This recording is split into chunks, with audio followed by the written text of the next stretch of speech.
Have you ever felt that little knot of nerves when you're about to meet someone new? Especially, when you're speaking English, wondering how to make a really positive first impression? Oh, absolutely. It's such a universal human thing, isn't it? Yeah. Introductions aren't just like polite formalities. They're the foundational building blocks of human connection. The gateway. Exactly. The gateway to all meaningful communication. Yeah. Doesn't matter the language, really. Right. And that's exactly what we're diving to today. Our mission, basically, is to equip you with the essential tools and insights so you can navigate any introduction situation with poise. Yeah, whether that's school or a big work meeting. Or just a party or even an online class. Yeah. And it really, really matters. Yeah. Because you know the saying, you never get a second chance to make a first impression. So true. A clear, confident introduction, it just sets a positive tone. Yeah. Shows respect, confidence, preparedness. Right. Contrast that with like an awkward one or an unclear one. Mm-hmm. That can easily cause discomfort, maybe disinterest. Right. It just makes it harder for the conversation to even get going. That's a great point. A confident introduction, it doesn't just make you sound good, it actually helps smooth the way into conversations. Gives the listener some, basic info to respond to right away, and it lets you kind of guide the conversation forward a bit, which can feel pretty empowering, especially if you're feeling a little shy, maybe. And what's fascinating here is the cultural nuance that's sort of woven into all this. Our research shows that in many English-speaking countries, like the US, Canada, the UK, Yeah. people tend to use first names really quickly, even in professional settings sometimes, Oh, interesting. Yeah. which can feel quite informal compared to, say, more traditional environments where titles and surnames might be the strict expectation. Right. Got to know your audience. Exactly. Understanding that subtle difference helps you navigate different social and professional contexts much more easily. And just think about the global necessity.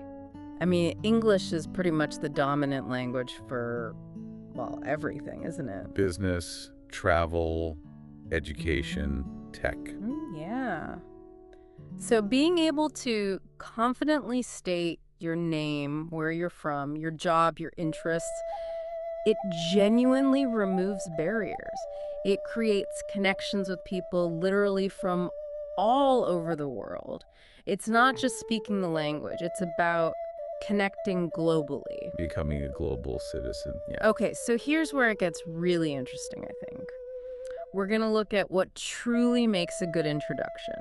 We'll break down the basic structures for introducing yourself and other people, and we'll even dive into the subtle art of asking follow-up questions and navigating cultural etiquette. Because it's not just about what you say. No, it's how you say it, right, and the kind of impact it has. So let's kick off with the fundamentals then. What exactly makes a good introduction beyond just, saying your name? Beyond just the basics, a truly effective introduction, it functions almost like your personal brand's elevator pitch. Okay, yeah. It's about more than just relaying facts. It's about creating an immediate connection and leaving, hopefully, a memorable impression. The key components include, well, a polite greeting, simple but sometimes overlooked, then your name, your origin, your profession, or student status. And crucially, maybe a brief, relatable interest, or perhaps in a professional context, a unique value proposition. That's a great distinction. Unique value proposition. That sounds quite business focused. Can you give us an example of how that might sound, maybe compared to a more casual intro? Certainly. So for a casual setting, you might just say, "Hi, I'm Alex. I'm visiting from Sydney, and I love hiking." Simple, approachable. Hey. But maybe at a networking event, something a bit more impactful. Like, "Hello, I'm Dr. Anya Sharma, a climate scientist from the University of London. My work focuses on sustainable urban development, And I'm particularly interested in how we can integrate green technologies into existing city infrastructures. Ah, I see what you mean there. It's much more specific. Exactly. Notice how it subtly communicates expertise and a clear area of contribution. Yeah, it gives someone something concrete to ask about. It sparks curiosity rather than just stating a fact. Okay, so once you've introduced yourself, or maybe you're introducing two other people, what are the best structures to follow? Right. This is where understanding the context is really key. For introducing yourself, after your name, the basic details, we recommend a polite closing. Something like, nice to meet you, or me. More formal? Yes, pleased to make your acquaintance, in a more formal setting. Now, when introducing others, there's a fairly widely accepted etiquette, especially in formal situations. You always introduce the person of lower perceived status or younger age to the person of higher status or older age.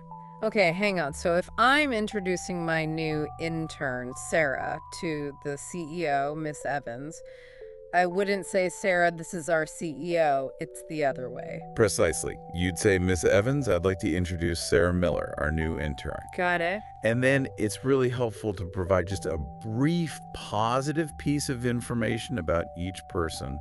Helps them start a conversation. Oh, like a little bridge? Exactly. Like, Sarah has just joined us from the University of Bristol and has already brought some fantastic new ideas to the team. It just smooths the way and shows respect to both people. That's subtle, but actually really important, isn't it? Something that often gets missed, I think. Okay, so introductions are made. How do you keep that conversation flowing? You mentioned the subtle art of asking follow-up questions. Yes, this is where active listening really shines. Follow-up questions are critical. They show genuine interest and keep the dialogue going. Right, not just nodding along. Exactly. And the trick is to ask open-ended questions. You know, the ones that can't just be answered with a simple yes or no. Like what or how questions. Precisely. So instead of, do you like your job? Maybe try, what do you find most rewarding about your work? Okay. Or, building on that earlier example, what specifically got you interested in sustainable urban development, Dr. Sharma? Ah, I see. It invites a much fuller response, and it shows you are actually listening to their introduction. Are there any particular, polite phrasings Yeah, for these questions to avoid sounding like an interrogation? definitely. Using phrases like, could you tell me more about? Or, I'm curious, what led you to? Or maybe, how did you get started with? Yeah. It just adds a layer of politeness, encourages the other person to share more. Right, softens it a bit. Yeah, avoid sounding too direct or, interrogative. And remember, the goal isn't just to extract information. It's about finding common ground, building rapport. Which brings us neatly to cultural etiquette, which honestly can feel like a bit of a minefield sometimes. It's not just the words, is it? It's the whole package. Verbal stuff, nonverbal cues. What should we be mindful of there? It truly is about the whole package, yes. Beyond just polite phrasing, we really dive into the significance of nonverbal cues. Like eye contact. Exactly. Oh. Maintaining appropriate eye contact is crucial, but it's nuanced, isn't it? Too little can seem like you're disengaged, uninterested. But interestingly, too much direct gaze, especially in some cultures, can actually be perceived as aggressive. Huh. So it's a balance. It's often about sustained, but not like unbroken eye contact. Then there's the handshake. A firm handshake in professional settings is generally expected in many Western English-speaking cultures. Right. Not too limp, not too crushing. Precisely. And of course, respecting personal space. Yeah. That's pretty universal. Don't stand too close. Yeah.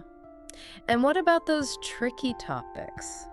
The ones to avoid? Ah, yes. The big ones to steer clear of in initial interactions. Age, salary, religion, politics. they can just quickly derail a promising connection. Okay, good reminder. But what if, one of those sensitive topics does come up, maybe by accident? Good question. A graceful deflection is usually best. Something like, that's an interesting perspective, but perhaps we could discuss that another time. Okay. Or just a quick, polite change of subject, maybe back to something safer, like a shared interest or the event you're both at. It's really about maintaining comfort and respect for everyone involved. Makes sense. Okay, let's talk about clarity and confidence. Because you can have the perfect words, right? But if they're mumbled or not heard or understood, what's the point? Exactly right. This is where pronunciation and tone become absolutely critical. Ensuring your name and key details are clear. With correct word stress, correct sentence stress, it dramatically impacts how effectively your words land. Can you give an example of that? The stress thing? Sure. Think about stressing your name. If your name is John Smith, stressing Smith, John Smith, can sometimes make it sound almost like a question or an afterthought. Yeah, I can hear that. Whereas John Smith, with sort of even stress or maybe a slight emphasis on John, sounds more reassured. Or stressing the verb in, I am a software engineer. It emphasizes your active professional identity, makes it sound more assertive, more confident. Right, these subtle shifts. They make a big difference. They ensure your words aren't just heard, but they're truly effective. Okay. And on the flip side then, what are some of the most common mistakes to avoid when introducing ourselves or others? Beyond, poor pronunciation. Yeah, common pitfalls. Well, according to our research, incorrect grammar is a big one. Yeah. It can undermine your credibility pretty quickly. Mm-hmm. But also oversharing personal information too early. You want to build that trust gradually, right? Definitely. Don't tell your life story in the first minute. Exactly. Another one is not providing enough context when you introduce others, leaving them to sort of awkwardly figure out who each other is. Yeah, so how do you two know each other? Moment. Right. And finally, just rushing your introduction or mumbling it. Clarity and a moderate pace, they really project confidence. So putting this all together, what does this really mean for you, our curious learner, listening in? Well, we've taken quite a deep dive, haven't we, into the foundational importance of introductions. Seeing them not just as, polite things to do, but as that essential bridge between silence and conversation. Right. We covered the core components of a really effective self-introduction, distinguishing between just stating facts and strategically presenting your personal brand to spark connection. And we broke down those basic structures too, introducing yourself, introducing others. Yes, emphasizing those subtle but significant formal versus informal distinctions, including how to introduce two people properly, respecting status and age. And we didn't stop there. We definitely explored the crucial role of asking those smart, open-ended follow-up questions. Showing genuine interest, keeping conversations flowing. Yeah, and using polite phrasing to make it all smooth. Then we navigated that complex world of cultural etiquette and politeness, not just words, but the nonverbals too. Eye contact, handshakes, personal space, all key. And we reminded you of those sensitive topics to avoid, at least initially, and how to kind of gracefully redirect if they do pop up. And finally, we really stressed the huge significance of clear pronunciation and using an intentional tone for clarity and confidence. Highlighting how those elements make sure your words aren't just heard, but they're truly effective. And we even touched on those common mistakes to avoid grammar slips. Oversharing just to help you ensure you make a polished impression every single time. It's interesting that every great conversation starts with a great introduction. And that old saying, practice makes perfect, it really, really applies here, doesn't it? It absolutely does. It's about deliberate, thoughtful application of these ideas.